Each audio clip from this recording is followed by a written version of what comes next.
18 जून 2026 की वह मनहूस रात राजस्थान की राजधानी जयपुर से करीब 450 किलोमीटर दूर बसे श्री गंगानगर शहर में उस रात एक अजीब सी खामोशी छाई हुई थी। आसमान में काले बादल मंडरा रहे थे और गलियों में सन्नाटा इतना गहरा था कि दूर से आती कोई भी आवाज मन में एक गहरी चिंता पैदा कर रही थी।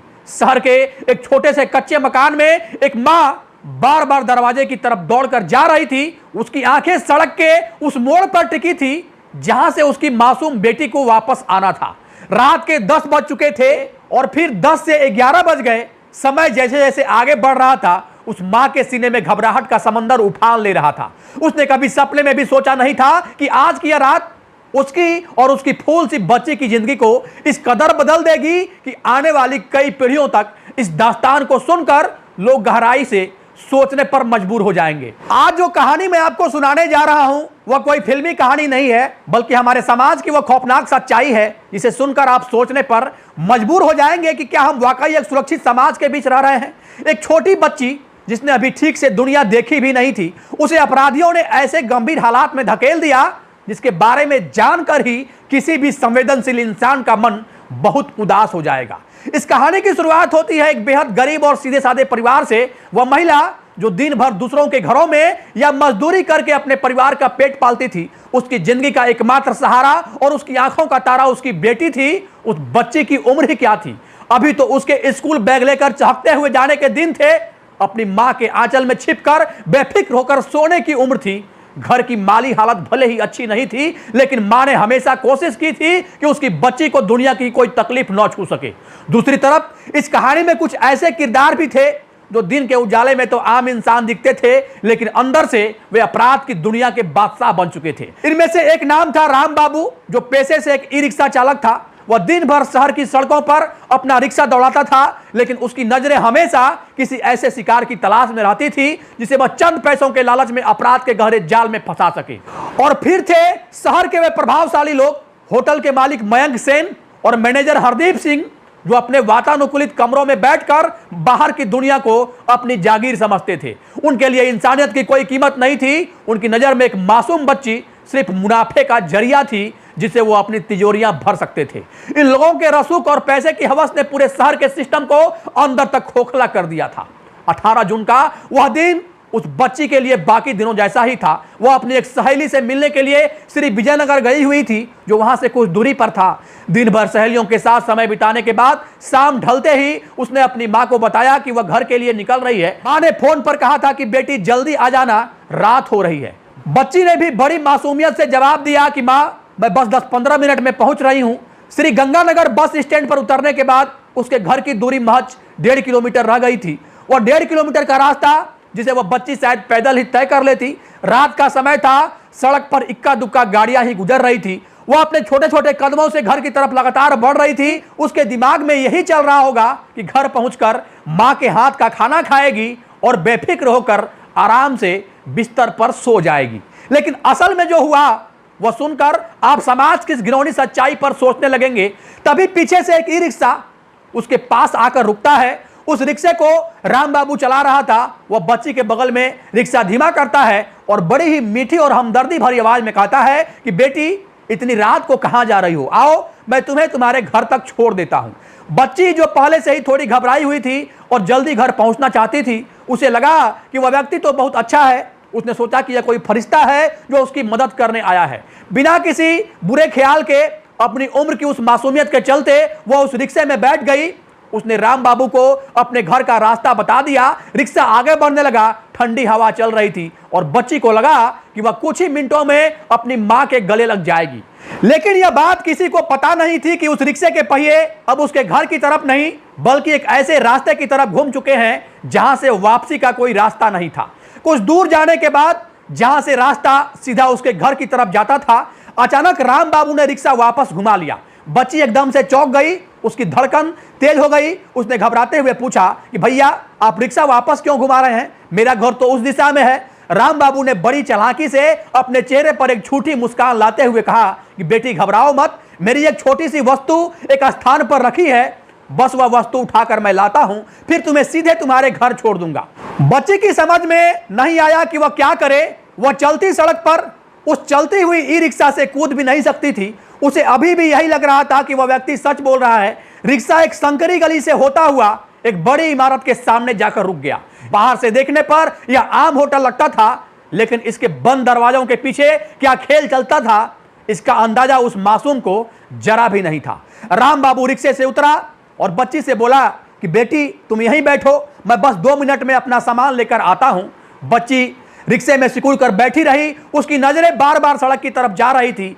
अंदर ही अंदर उसे डर लगने लगा था। उधर होटल के अंदर राम बाबू रिसेप्शन पर गया। वहां होटल का मालिक और मैनेजर पहले से ही मौजूद था। राम बाबू ने उनके सामने उस बच्ची के भविष्य का सौदा करना शुरू कर दिया। उन अपराधियों के चेहरे पर लालच आ गया। उन्होंने कुछ 10,000 की गड्डी राम बाबू के हाथ में थमा दी। कुछ रिपोर्ट्स बताती है कि यह सौदा महज 5,000 में हुआ, तो कुछ का कहना है कि 34,000 दिए गए। कीमत चाहे जो भी रही हो, लेकिन उस दिन इंसानियत को कौड़ियों के भाव में बेच दिया गया था। सौदा तय होने के बाद राम बाबू वापस बाहर आया।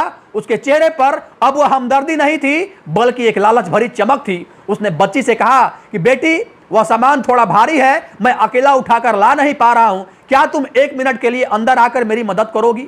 बच्ची जो बचपन से ही दूसरों की मदद करना सीखते आई थी, रिक्शे से नीचे उतर गई। उसके छोटे छोटे कदम उस होटल की सीढ़ियों पर पड़ने लगे और जैसे ही उसने होटल के अंदर कदम रखा, पीछे से एक भारी भरकम आवाज के साथ कांच का बड़ा दरवाजा बंद हो गया। वह दरवाजा सिर्फ होटल का नहीं, बल्कि उसकी आजादी और उसकी जिंदगी का दरवाजा था, जो हमेशा के लिए अब बंद हो चुका था। अंदर घुसते ही माहौल पूरी तरह बदल गया। वहां कोई सामान नहीं था। सामने होटल का मालिक और मैनेजर खड़े थे। इससे पहले कि बच्ची कुछ समझ पाती, उन दोनों ने आगे बढ़कर उस छोटी सी बच्ची का हाथ कसकर पकड़ लिया।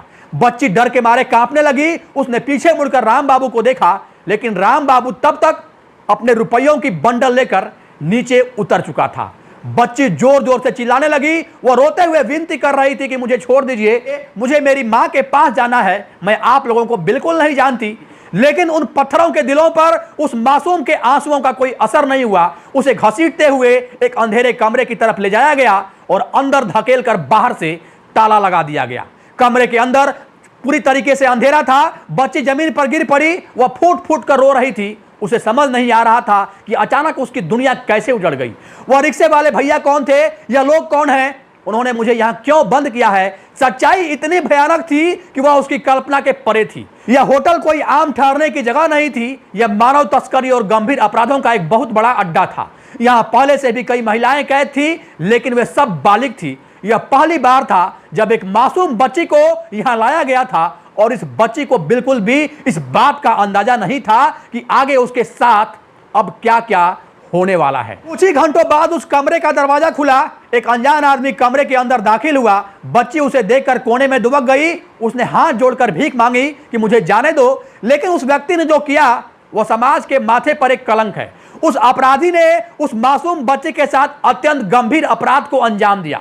यह घटना हमारे समाज की सुरक्षा व्यवस्था पर एक बहुत बड़ा प्रश्न चिन्ह लगाती है। जब वह मदद के लिए आवाज उठाती तो उसकी आवाज को दबाने के लिए यह अपराधी उसके साथ बेहद अमानवीय व्यवहार करते। इस गहरी पीड़ा से वह बच्ची आधी बेसुध हो जाती। लेकिन यह बुरा सिलसिला थमता नहीं था। एक गया तो दूसरा आया, दूसरा गया तो तीसरा आया, फिर चौथा आया, पांचवा आया। एक दिन बीता, 2 दिन बीते। उस बच्ची के लिए एक दिन और रात का कोई मतलब अब बिल्कुल नहीं रह गया था। वो पूरी तरह से टूट चुकी थी। इन अपराधियों ने उसे सिर्फ एक होटल में नहीं रखा, पुलिस की नजरों से बचने के लिए और अपने आपराधिक मकसदों को पूरा करने के लिए उस बच्ची को एक पार्सल की तरह अलग अलग होटलों में लगातार शिफ्ट किया जा रहा था। पहले होटल एंजॉय और इसके बाद फिर एंजॉय होटल से निकालकर उसे अलग अलग होटल ले जाया गया। हर नए होटल में नए अपराधी उसका इंतजार कर रहे होते। आप सोच कर देखिए, जब उस बच्ची को एक जगह से दूसरी जगह ले जाया जा रहा होगा तो क्या किसी होटल के स्टाफ ने उसे रोते हुए देखा नहीं होगा? क्या उस रूम बॉय ने नहीं देखा होगा जो हर रोज उस कमरे की सफाई करने आता था, जहां उस मासूम के दर्द की दास्तान बिखरी होती थी? क्या रिसेप्शन पर बैठे लोगों को उसकी आवाज सुनाई नहीं दे रही थी? लेकिन दुर्भाग्य, सब के सब गूंगे और बहरे बन चुके थे।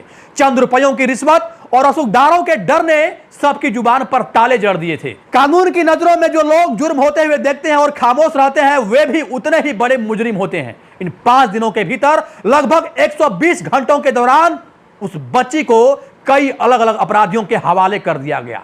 कुल मिलाकर 32 लोगों ने, जी हां आपने सही सुना, कुल 32 लोगों ने उस मासूम के साथ एक बहुत ही गंभीर और व्यवस्थित आपराधिक कृत्य को लगातार अंजाम दिया।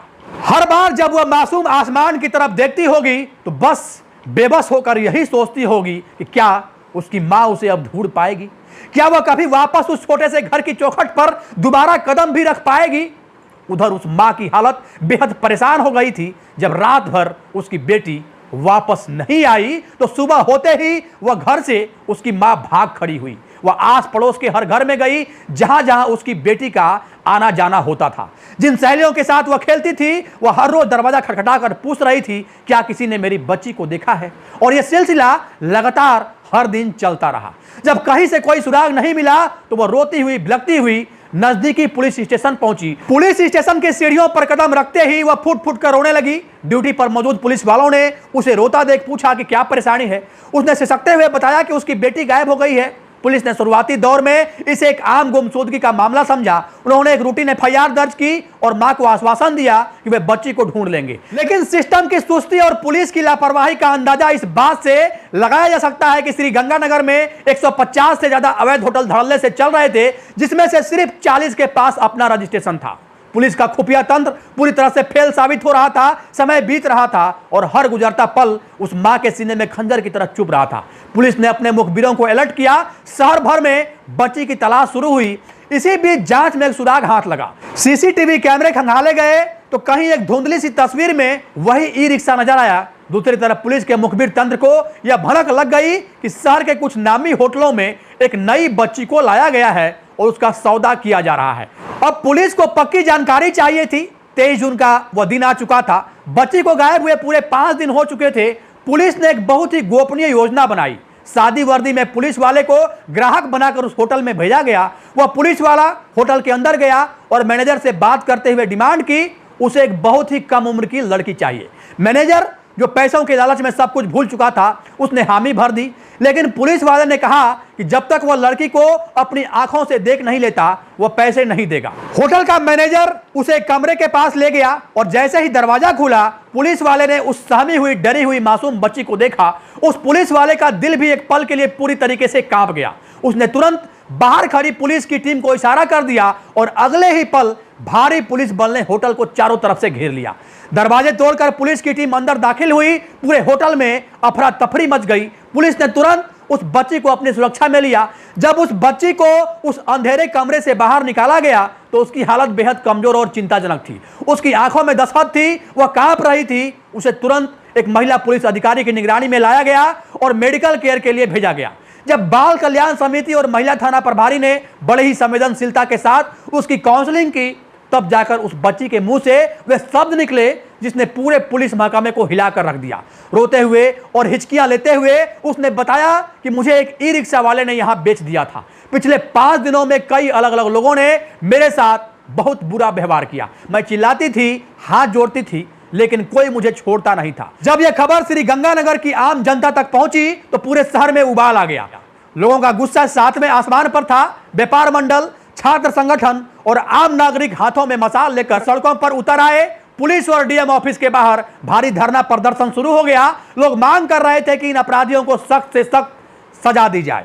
इसी बीच सोशल मीडिया पर एक वीडियो वायरल होने लगा जिसमें एक बच्ची बेड पर बैठकर रो रही थी और उसकी मां उसके साथ थी। यह दावा किया जा रहा था कि यह वही श्री गंगानगर की बच्ची है। वीडियो ने और उसी वीडियो ने आग में घी का काम किया। हर लोग जहां तक उस वीडियो की गूंज गई, सब लोग लगातार उस वीडियो को देखकर अपना कड़ा आक्रोश व्यक्त कर रहे थे। लेकिन फिर राजस्थान पुलिस ने तुरंत एक प्रेस नोट जारी किया और स्पष्ट किया कि यह वायरल वीडियो भ्रामक है। वह वीडियो दरअसल उत्तर प्रदेश के हरदोई का एक पुराना पॉक्सो केस का मामला था। पुलिस ने जनता से अपील की कि वे भ्रामक खबरों को न फैलाएं क्योंकि इससे माहौल बिगड़ सकता है। लेकिन माहौल तो पहले ही बिगड़ चुका था। जनता के भारी दबाव और मामले की गंभीरता को देखते हुए पुलिस अधीक्षक हरिशंकर यादव और एडिशनल एसपी कैलाश दान के नेतृत्व में एसआईटी का गठन किया गया। पुलिस ने ताबड़तोड़ छापेमारी शुरू की। सीसीटीवी फुटेज, मोबाइल की कॉल डिटेल्स और सीडीआर का बारीकी से वैज्ञानिक विश्लेषण किया गया। जिन अपराधियों ने उस बच्ची का जीवन तबाह किया था उसकी लोकेशन ट्रेस की जाने लगी। एक के बाद एक गिरफ्तारियों का सिलसिला शुरू हुआ और सबसे पहले उस ई रिक्शा चालक राम बाबू को दबोचा गया जिसने इस पूरे घिनौने खेल की शुरुआत की थी। उसके बाद होटल के मालिक मयंक सेन, मैनेजर हरदीप सिंह सचिन और अन्य कई लोगों को हथकड़ियां पहनाई गई। कुल मिलाकर 14 से 18 आरोपियों को सलाखों के पीछे डाल दिया गया और पुलिस ने बकायदा इन आरोपियों का परेड भी निकाला। जब सामाजिक कार्यकर्ताओं ने थाने में जाकर उस होटल मालिक से पूछा कि क्या तुम्हारी खुद की बेटियां नहीं है, तो वो नजरें चुराने लगा। जब बात एक गरीब की बेटी की थी तो उसे सिर्फ नोटों की गड्डियां दिख रही थी। प्रशासन का गुस्सा सिर्फ गिरफ्तारियों तक ही नहीं रुका। मंगलवार की रात लगभग 3 बजे से ही लेकर बुधवार की सुबह 4:30 बजे तक भारी पुलिस बल की मौजूदगी में शहर की सड़कों पर बुलडोजर की गड़गड़ाहट गूंजने लगी। जिस जिस होटल में उस मासूम की आवाज दफन हुई थी, प्रशासन ने नियमों को ताक पर रखकर बने उन अवैध होटलों को बुलडोजरों से तोड़ना स्टार्ट कर दिया। ईंटें गिरने लगी, धूल का गुबार आसमान में छाने लगा। लोगों ने कुछ हद तक राहत की सांस ली। कम से कम अपराधियों के अड्डे को नेस्तानाबूद तो कर दिया गया है। लेकिन यहां एक बहुत बड़ा सवाल खड़ा होता है। बुलडोजर से इमारतें तो गिरा दी गई, आरोपी भी जेल के सलाखों के पीछे पहुंच गए, लेकिन उस बच्ची के जहन पर जो गहरे जख्म लगे हैं उनका क्या? उन 120 घंटों में उसने जो मानसिक और शारीरिक यातना झेली उसका क्या? अब वह बच्ची शायद ही कभी किसी अजनबी पर भरोसा कर पाएगी। अपने ही हम उम्र के बच्चों के साथ खेलने में अब उसे डर लगेगा। उसका आत्मविश्वास पूरी तरह टूट चुका है। क्या कोई बुलडोजर, क्या कोई सजा उस बच्ची का वह छीना हुआ बचपन उसे अब वापस लौटा सकती है? और सबसे बड़ा सवाल हमारे सिस्टम और समाज से है, क्या पुलिस को वाकई इस गोरख धंधे की जानकारी नहीं थी? बिना पुलिस और प्रशासन की मिलीभगत के शहर के बीचों बीच 150 अवैध होटल कैसे चल रहे थे? क्यों हमेशा पुलिस किसी बड़ी वारदात के हो जाने के बाद ही जागती है? क्या वो पुलिस वाले जिनकी उस इलाके में ड्यूटी थी उन्हें सस्पेंड नहीं होना चाहिए? अगर समय रहते उन होटलों पर कार्रवाई की गई होती तो शायद आज वह बच्ची अपने स्कूल बैग के साथ खेल रही होती, न कि किसी अस्पताल के बेड पर अपने मन को सांत्वना दे रही होती। दोस्तों, इस घटना को सुनाने का मेरा मकसद आप सभी को, हमारे समाज को और हर उस माँ बाप को जागरूक करना है जो अपनी बच्चों को घर से बाहर भेजते हैं। यह घटना हमें एक बहुत बड़ा सबक देती है कि कभी भी किसी भी अनजान शख्स पर, चाहे वह कितना भी मीठा क्यों न बोल रहा हो, आंख बंद करके भरोसा नहीं करना चाहिए। अपनी बच्चों को सिखाइए कि मुसीबत में घबराने के बजाय सही कदम कैसे उठाएं। हमें अपने आसपास हो रही गलत गतिविधियों पर नजर रखनी होगी और आवाज हमेशा उठानी होगी। अगर आज हम चुप रहे तो कल यही बुराई किसी और के घर तक पहुंच सकती है। प्रशासन को भी यह सुनिश्चित करना होगा कि न्याय सिर्फ बुलडोजर चलाने तक सीमित न रहे, बल्कि फास्ट ट्रैक कोर्ट में मुकदमा चलाकर इन सभी 32 अपराधियों को ऐसी सजा दिलाए कि आने वाले समय में कोई ऐसा जुर्म करने से पहले 1-2 बार नहीं बल्कि 1000 बार सोचे। अगर आपको लगता है कि इस बच्ची को जल्द से जल्द न्याय मिलना चाहिए और सिस्टम में बदलाव आना चाहिए तो इस वीडियो को लाइक जरूर करें। इसे हर उस इंसान के साथ शेयर करें जिसे जागरूक होने की जरूरत है। चैनल को सब्सक्राइब करना न भूलें ताकि हम ऐसी ही सच्चाई आपके सामने लगातार लाते रहें। इस पूरे मामले को लेकर अपनी राय कमेंट बॉक्स में जरूर दें। मिलते हैं अगली वीडियो में एक नई सच्चाई के साथ। तब तक के लिए अपना और अपनों का ख्याल रखें। जय हिंद, जय भारत।